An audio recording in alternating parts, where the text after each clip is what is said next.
Alam nyo, totoo lang, bakit mas maraming Pilipino ngayon, mas pinipili na lang nilang rumakit, dumiskarte, o kaya magtayo ng sariling business? Kasi nakakabwisit maging empleyado.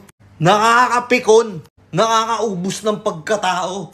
Sipin mo ginastosan ka ng magulang mo mula preschool hanggang mag-college ka, tapos halos 100,000 na yung ginastos. Yung iba nga sa mga matataas na klase pa ng college pinasok Sa mga matataas na klase pa ng university.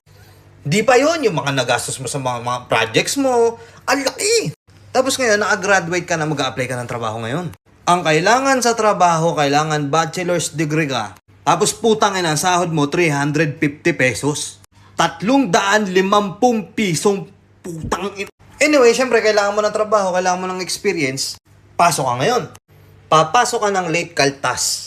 Undertime ka kaltas. Tapos mag-OT ka? Thank you? Wala man lang welcome?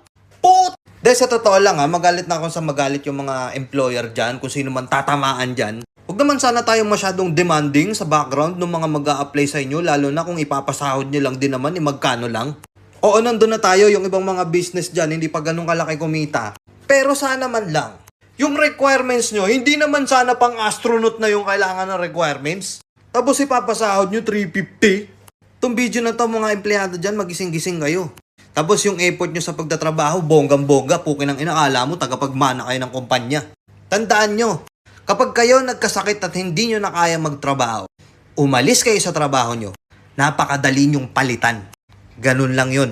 Ngayon magtataka ka, bakit kaya si kumare tsaka si kumpare? Bakit kaya yung kaibigan ko hindi na nagtrabaho?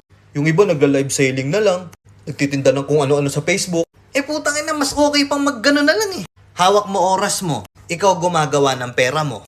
Pag may emergency ka, hindi mo kailangan magmakaawa sa kung sino mang Poncio Pilatong manager dyan. O kung sino mang bisor dyan.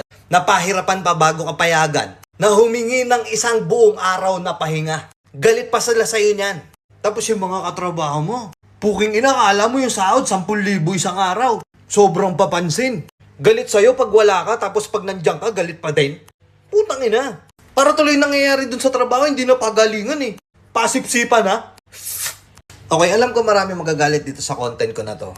Pero gusto ko lang maunawaan nyo na sana yung effort nyo sa pagtatrabaho, inaayon nyo lang sa kung magkano yung sahod nyo. At saka yung ibang mga nagpapa-apply ng trabaho dyan, baka pwede naman bawas-bawasan nyo yung requirements. Sobrang taas ng hinihingi yung requirements, di bali sana kung dyan sa trabaho na yun, matutupad nila lahat ng mga pangarap nila sa buhay. Real talk, hindi naman. Pang-survive nga lang yan minsan nga kulang pa. Di ba? Yun lang. Peace out.